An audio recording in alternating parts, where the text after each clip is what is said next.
down, yeah. I've been feeling so, I've been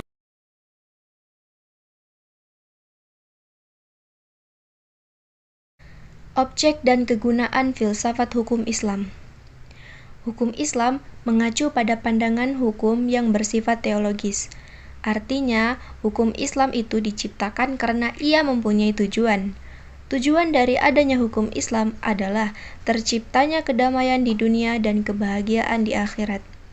Jadi, hukum Islam bukan bertujuan meraih kebahagiaan yang fana dan pendek di dunia semata, tetapi juga mengarahkan kebahagiaan yang kekal di akhirat kelak. Inilah yang membedakannya dengan hukum manusia yang menghendaki kedamaian di dunia saja. Tujuan hukum Islam tersebut merupakan manifestasi dari sifat Rahman dan Rahim, Maha Pengasih dan Maha Penyayang Allah kepada semua makhluknya. Rahmatan lil alamin adalah inti syariah atau hukum Islam. Keberadaan syariah tersebut dapat menegakkan perdamaian di muka bumi dengan pengaturan masyarakat yang memberikan keadilan kepada semua orang. Keadilan sangat mulia di hadapan Tuhan dan sifat adil merupakan jalan menuju takwa setelah iman kepada Allah. Hukum Islam dalam upaya menegakkan itu semua harus siap menghadapi kejadian-kejadian baru yang timbul karena perkembangan masyarakat dan perubahan suasana.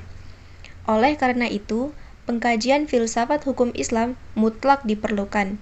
Keberadaan filsafat hukum Islam akan menegakkan hukum Islam dan memberikan jawaban terhadap tantangan zaman dan merupakan hukum terbaik sepanjang zaman bagi semesta alam. Sebagaimana dikemukakan sebelumnya, setidaknya ada 5 sistem hukum yang hidup dan berkembang di dunia, yaitu yang pertama ada common law, yang juga disebut dengan Anglo-Saxon.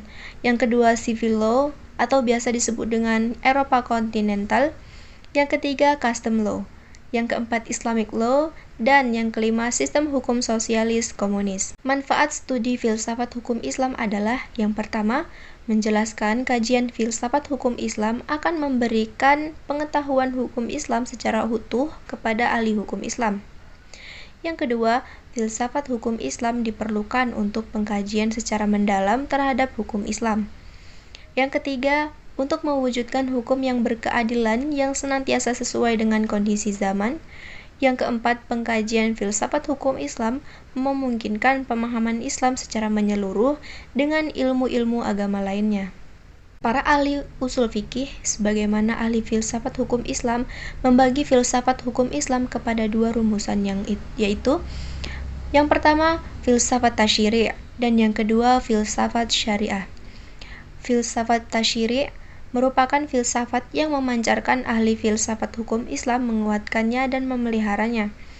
Filsafat ini bertugas membicarakan hakikat dan tujuan penerapan hukum Islam.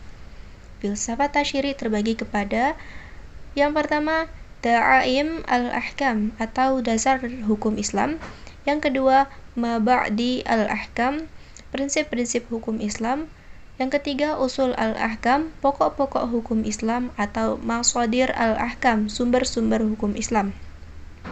Yang keempat, maqasid al-ahkam, tujuan-tujuan hukum Islam. Dan yang terakhir, qawaid al-ahkam, kaidah-kaidah hukum Islam.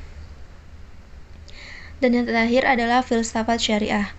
Filsafat yang diungkapkan dari materi-materi hukum Islam seperti ibadah, muamalah, jinayah, uqubah, dan sebagainya. Filsafat ini bertugas membicarakan hakikat dan rahasia hukum Islam. Termasuk dalam pengembangan filsafat syariah adalah yang pertama, asrar al-ahkam atau rahasia-rahasia hukum Islam. Yang kedua, khanzais al-ahkam, ciri-ciri khas hukum Islam. Yang ketiga, mahasin al-ahkam, keutamaan-keutamaan hukum Islam. Dan yang terakhir, tawabi al-ahkam, karakteristik hukum Islam.